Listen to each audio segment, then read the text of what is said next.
Well, you know, historically speaking, of course, it was English field back when I was a kid, and then it went from there to what it is today. But the Air Force was what made that. Back when this was a SAC base, the pads that we're standing on here are alert pads that B-52s and aircraft would be staged up on during the Cold War era. I suppose, you know, as these aircraft were stationed out here, the young airmen or sergeants at the time, perhaps even officers, would pass the time by doing some artwork here on the pads. And this entire parcel of land was deeded to the city of Amarillo when the SAC base, when the Air Force closed down the base.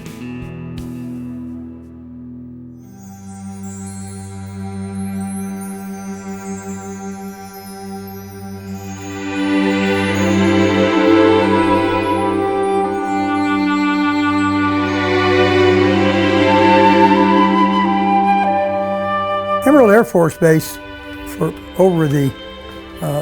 World War II on up, provided multiple aspects of training for the Air Force operations. In the mid-50s, I was stationed here. What I remember is primarily is the high winds. It was cold in the morning and hot in the afternoon. It hadn't been open too long when I got here. And I believe that was in '53. I got here, it was snowing, mixed with dirt, and I had never experienced mud balls before. And the windshield, to get the moisture off, was just smearing mud. You could hardly see out.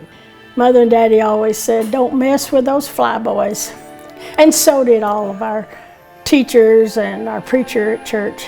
But I ended up meeting one, falling in love with him, and getting married. And so I was then an Air Force wife. And I had my first child at Amarillo Air Force Base Hospital. The old story is that Amarillo did not vote for President Johnson when he ran, so he told McNamara to shut the base down. Now, anyway, whether that's true or not, I don't really know. We'd meet a lot of Air Force guys. They were hanging out in the bowling alleys and the bars and the restaurants and wherever. But yeah, I met a lot of them back in '65, '66. But it was a lot of fun back in the '50s and '60s and until it all shut down. Celebrating the Panhandle spirit, Larry Lemmons, ABC 7 News.